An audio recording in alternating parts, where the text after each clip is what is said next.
क्यों कर रहे हैं ये आंदोलन? देखिए, पिछली राजस्थान सरकार ने 5,000 राजीव गांधी युवा मित्रों की भर्ती की थी आर्थिक एवं सांख्यिकी विभाग के तहत। इनका कार्य था राजस्थान सरकार और केंद्र सरकार की योजनाओं का प्रचार प्रसार करना व पात्र व्यक्ति को योजनाओं का लाभ दिलाना। उसके तहत किसी के अंडर में 5 ग्राम पंचायत थी और नगर निकायों में इनके अंडर में लगभग किसी के अंदर 10 वार्ड थे। उस तरीके से हम निरंतर कार्य कर रहे थे। राजस्थान सरकार के आंकड़े उठा के देखोगे तो लाखों लोगों को हमने योजनाओं का लाभ दिलाने का कार्य किया था। निरंतर ये चल रहा था, लेकिन नई सरकार ने आते ही एक राजीव गांधी नाम जुड़े होने के चलते इनकी सेवाओं को समाप्त कर दिया है। पिछले 2 महीने से हम यहाँ धरने पर बैठे हैं और इसी बीच इस नौकरी जाने के सदमे में हमारा साथी भाई राजकुमार गुप्ता जो दौसा के निवासी हैं, निरंतर धरना लंबा जा रहा था तो लगने लगा कि शायद नौकरी अब नहीं मिलेगी। उस सदमे में उनकी जान चली गई। फिर भी भजन लाल सरकार टस से मस नहीं हुई। हम ये समझ नहीं पा रहे कि जहाँ एक तरफ आप सत्ता में आने से पहले 2.5 लाख रोज़गार देने की बात कर रहे थे, उसके उलट आपने आते ही 5,000 परिवारों में मातम पसरा दिया। इनके पेट पर लात मारने का आपने काम किया है, जो कि न्याय संगत नहीं है। हम शांति प्रिय गांधीवादी तरीके से लगातार 2 महीने से कड़ाके की ठंड में भी हम यहाँ थे, दरकती दोपहरी में भी आज हम यहाँ बैठे हैं, लेकिन सरकार के कानों में जू नहीं रेंग रही। आखिर ये जिस घोषणा पत्र के तहत सत्ता में आए, उसी के तहत अब लोकसभा चुनाव में जाने की बात कर रहे हैं, तो इससे पता चलता है कि कहते क्या हैं करते क्या हैं। एक तरफ रामराज की बात करते हैं, उसी रामराज में 5,000 परिवारों की रोजी रोटी छीनने का इन्होंने काम किया है। हम इसी बीच जब सरकार यहाँ नहीं सुन रही तो हम सीएम के गांव अटारी गए थे। लगभग 500 हमारे भैया और भाई बहन जो हैं अपनी मांग को लेकर गए थे, लेकिन वहाँ की पुलिस प्रशासन और वहाँ के गाँव के दबंग सरपंच ने, जो कि उन्होंने पहले हम जब उनसे मिलने गए थे तो उन्होंने सहमति दी कि आप गांधीवादी तरीके से आइए, आपकी मांग को पुरजोर तरीके से रखा जाएगा। लेकिन जब हम वहाँ गए थे अटारी गांव, हमारे साथ ऐसा सलूक किया गया जैसे पाकिस्तान से कोई आतंकवादी आया। हमारी बहनों के साथ हाथापाई वहाँ पे की गई। तो ये इस तरीके का कुठाराघात सरकार क्या एक लाठी के बल के दम पे हमको दबाना चाहती है। लेकिन हम कहना चाहते हैं कि किसान मजदूर के गरीब बेटे हैं, सिर्फ अपनी रोजी रोटी के लिए यहाँ पे बैठे हैं और इस लड़ाई को हम अंतिम दम तक लड़ेंगे। सरकार जल्द हमारी बहाली का आदेश निकाले, वरना हम आने वाले दिनों में हमारी संघर्ष समिति उग्र आंदोलन की ओर आगे बढ़ने की और अग्रसर है। ये आप कह रहे हैं आप आंदोलन को लेके अटारी गए। आप जयपुर में, राजस्थान में जो है ना, जयपुर के अंदर किस सरकारी प्रतिनिधि से आपकी बात हुई? भारतीय जनता पार्टी के तमाम संगठन के नेता हो, चाहे सरकार के नुमाइंदे हो, सभी से हम मिले हैं बारी बारी से, लेकिन कोरा आश्वासन के अलावा कुछ नहीं मिला। सम्मानीय डॉक्टर किरोड़ी लाल जी जो पिछले 5 साल में विपक्ष की भूमिका उन्होंने पुरजोर तरीके से उठाई, युवाओं के तौर पे विशेष तौर पर उनका आशीर्वाद बना रहता था। उसी उम्मीद से हमारी बहन युवा मित्र भी राजस्थान के विभिन्न जिलों से जाकर उनके आवास पे धरने पर बैठी थी। वहाँ भी राजस्थान सरकार के इशारे पे पुलिस ने उनको जबरन उठा दिया। जिस उम्मीद से बैठे थे कि यहाँ पे न्याय मिलेगा, वहाँ पे हमें लाठी मिली। तो सम्मानीय किरोड़ी लाल जी से पुनः हम निवेदन करना चाहते हैं कि 5,000 परिवारों के पेट का सवाल है, हज़ारों परिवार, हज़ारों उम्मीदें इनसे जुड़ी हुई हैं। आप किरोड़ी लाल जी, आपसे निवेदन है कि आप ये किसान मजदूर के बेटों की आवाज़ बने और सरकार और हमारे बीच एक सूतक का काम करे और इनको रोज़गार दिलाने का काम करे। आज भी हमें उम्मीद है कि सम्मानीय किरोड़ी लाल जी जैसा हमको आश्वस्त करे हुए कि 2 बार वो सीएम के समक्ष हमारी बात को रख चुके हैं, लेकिन आखिर ये आश्वासनों का जो है खात्मा कब होगा? और जब तक हम बहाली नहीं हो जाती तो हम आश्वासनों के दम पे कैसे बैठे रहें, कैसे यकीन करें? मुख्यमंत्री जी से मिले आप, समय मांगा या मिले? हमने कई बार प्रयास किए हैं। प्रशासन ने भी हमसे कहा कि आखिर तुम चाहते क्या हो? तो हम यही चाहते हैं कि नहीं, मुख्यमंत्री से डायरेक्ट मुलाकात के लिए समय मांगा आपने? समय मांगा आपने? हमने बिल्कुल समय मांगा है, लेकिन कोई तरीके का समय हमें उपलब्ध नहीं करवाया है। हम चाहते हैं कि सीएम साहब हमारी इस व्यथा को सुने, समझें, और जो उनके गलतफहमी आई हुई है कि एक राजनीतिक विशेष के लोग हैं दल के, तो ऐसा कुछ नहीं है। जिस शासन में भर्ती होते हैं क्या वो एक पार्टी विशेष के थोड़ी होते हैं? जैसे आपके शासन में भर्ती होंगे तो हम कह देंगे उनको बीजेपी के, ऐसा नहीं है। ये तो बेरोजगार युवा हैं, कंपटीशन की तैयारी कर रहे थे, अखबार में नोटिफिकेशन आया तो भर्ती निकली तो फॉर्म भर दिया। तो ऐसा नहीं है। इनको राजीव गांधी नाम जुड़े होने से आप कांग्रेस का नहीं कह सकते। हमारे साथ इस आंदोलन में हनुमान बेनीवाल, आम आदमी पार्टी हो, चाहे भारत आदिवासी पार्टी हो, तमाम राजनीतिक दल और सामाजिक संगठन जितने हैं सभी इसको सपोर्ट कर रहे हैं कि 5,000 के परिवारों के पेट का सवाल है। इसलिए ये न्याय संगत लड़ाई है, इसको कोई राजनीति के नज़रिए से नहीं देखें। आगे क्या भूमिका रहने वाली इस आंदोलन को, कहाँ लेके जाने का विचार है और कोई क्या रणनीति आगे की?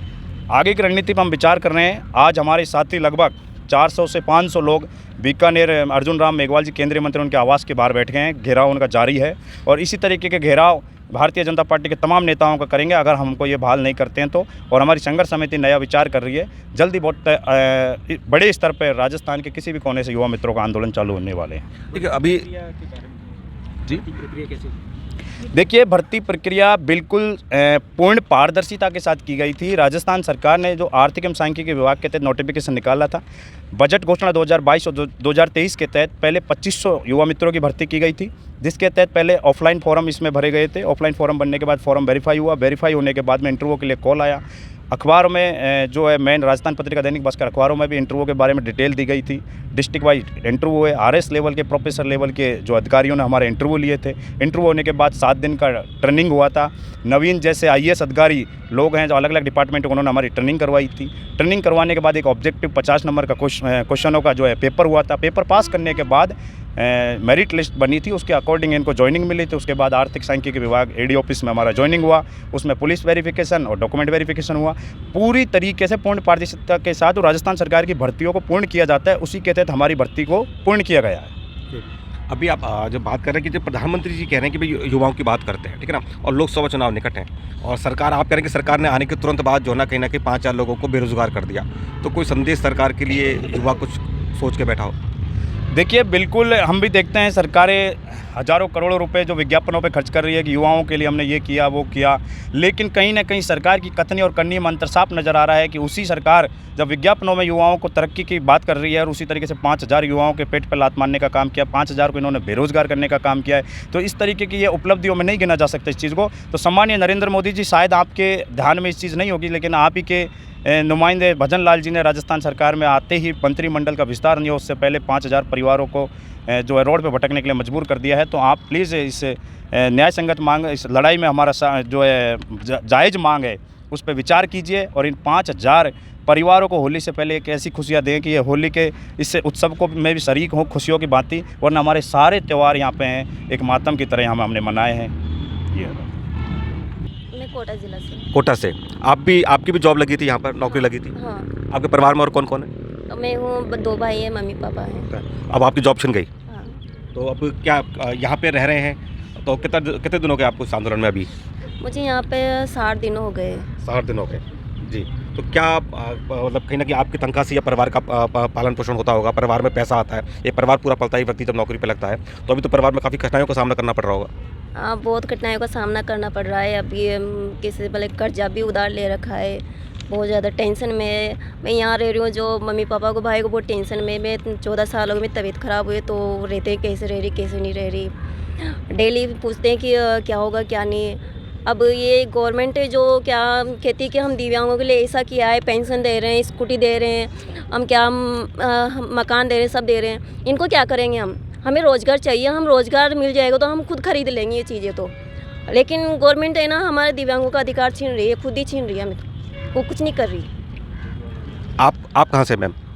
मैं कोटपुतली से। आप कोटपुतली से। आप कितने दिन से इस आंदोलन में हैं यहाँ पे? सर, हम यहाँ पे अभी 2 महीने से बैठे हुए हैं लगभग। सरकार से हम निवेदन कर रहे हैं, हमने हर तरीके से, मतलब गांधीवादी तरीके से सरकार से हर प्रकार से हमने निवेदन किया है कि हमारी मांग को रखें, हमारी योजना जो भी हमारी स्कीम थी, हमारा रोज़गार था, हमें वापस प्रदान करें। पर सरकार के अभी तक कोई भी नुमाइंदा यहाँ तक आके हमसे, यहाँ पे किसी ने अभी पूछा भी नहीं है कि आप लोगों का कुछ होगा या नहीं होगा, कोई जवाब नहीं आया। हमने हर तरीके से प्रयत्न किया, हमने किरोड़ी बाबा के यहाँ पे भी हम महिलाएं गई थी, मैं भी गई थी उसके अंदर, पर वहाँ पे भी हमारे साथ बहुत गलत हुआ, निकाल दिया गया, एक आश्वासन तक नहीं मिला मेरे को। और अभी भी हम जा रहे हैं, प्रयत्न कर रहे हैं हर तरीके से, पर किसी प्रकार का कोई वो नहीं है। तो हम तो भजन लाल सरकार से आज भी कह रहे हैं कि अभी भी होश में आओ, हमारे लिए कुछ करो। नहीं करेंगे तो देखो हम तो आगे उग्र आंदोलन उठाएंगे, हम महिलाएं उठाएंगी। गवर्नमेंट ऐसे कहती है कि हम महिलाओं के लिए ऐसे कर रहे हैं, ये कर रहे हैं, अरे दिया हुआ रोजगार ही छीन लिया हमसे। आज ये हमारी बहन है, हमारे साथ खड़ी है, इनकी स्थिति नहीं है, खड़े होने की स्थिति नहीं है, ये कहाँ जाके रोजगार करके कमा के खा लेगी। आज हम पढ़े लिखे थे, हम पढ़ाई कर रखे थे, हम एजुकेशन, उस वक्त हम कंपटीशन की तैयारी कर रहे थे, हमने 2 साल इस नौकरी में निकाल दिया, 2 साल बाद में हम वापस कंपटीशन में जाते हैं एकदम से तैयारी करने के लिए, तो हम कर ही नहीं सकते। इस वक्त हम खुद इतने डिप्रेशन में है कि पढ़ाई तो हमारी हो ही नहीं सकती। इसकी गवर्नमेंट कह रही है हमने वैकेंसी निकाल दी, तैयारी करो, तैयारी हम कर ही नहीं सकते। हमारी फैमिली का है, खर्चा है, पीछे का है, पूरा परिवार की भी जिम्मेदारी होती है। आज हम तैयारी करने कैसे बैठ सकते हैं? और तैयारी कर ही नहीं सकते। 2 साल में हम कितने भाई बहनों के पीछे चले गए। पहले इतना कंपटीशन बढ़ा हुआ है और आगे इतना कंपटीशन है कि हम उसमें कैसे नौकरी पा पाएंगे। तो हम तो सरकार से यही कह रहे हैं कि आज भी हमारी सुनो, हमारा रोजगार जो है हम वापस प्रदान करो। जी, मैं दौसा से हूँ जी, जितेंद्र कुमार गुजर नाम है मेरा, महासचिव हूँ युवा मित्र संघर्ष समिति। जी,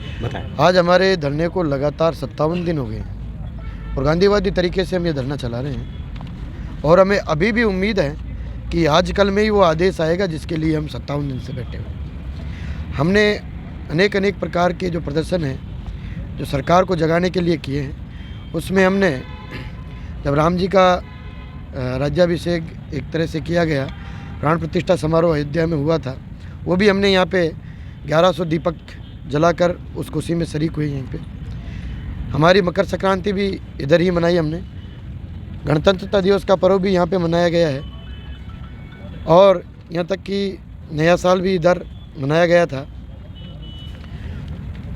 और अर्धनग्न प्रदर्शन है, मुंडन प्रदर्शन है, मुर्गा प्रदर्शन है, सांकेतिक फांसी प्रदर्शन है, वो भी हमारे द्वारा किए गए।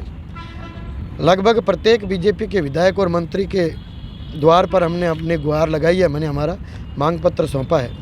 लेकिन उसके बाद भी गवर्नमेंट अभी ध्यान नहीं दे रही है और कुछ मंत्रियों ने तो पहले कुछ ऐसे अरबाज कहे थे कि ये तो पार्टी विशेष के लोग हैं। तो मैं आपके माध्यम से पूछना चाहता हूँ सरकार से कि क्या कोई कांग्रेस के शासन में नौकरी लग गया तो वो कांग्रेस का हो गया, और जो बीजेपी के संगठन में बीजेपी के शासनकाल में अभी कोई जॉब लग जाएगा तो क्या वो ताउम्र बीजेपी का हो जाएगा? तो ये राजनीतिक दलदल में ना फंसे और इन 5000 युवाओं के भरण पोषण की जिम्मेदारी लें जो 57 दिन से यहाँ पे बैठे हुए हैं। हमने यहाँ सर्दी भी देखी है, बरसात भी देखी है और आज इस तपती गर्मी में भी महिलाएं अपने छोटे छोटे बच्चों को साथ लेके बैठी हैं, विकलांग साथी यहाँ पे बैठे हैं मात्र और मात्र एक उम्मीद पर कि जिस प्रकार मोदी जी कहते हैं कि राम आए हैं और राम जी का मंदिर जो अयोध्या में बना है, हमने भी एक तस्वीर लगा रखी है कि राम आएंगे, युवा मित्रों के लिए राम आएंगे। तो हम भी सोचते हैं कि भजन लाल जी उस राम की भूमिका में आएंगे 1-2 दिन में और हमें ज़रूर वो नियुक्ति पत्र सौंपेंगे ताकि हम खुशी खुशी अपने घर जाएं और सरकार की जो भी फ्लैगशिप योजनाएं हैं उनको अंतिम छोर तक बैठे व्यक्ति तक पहुंचाएं ताकि सही मायनों में उन योजनाओं की सार्थकता सिद्ध हो। हम तो कहते हैं और भी अच्छी योजनाएं बनाओ, और जो हमारा नाम है वो था राजीव गांधी युवा मित्र, जहाँ तक हम सोचते हैं शायद उनको नाम से प्रॉब्लम थी।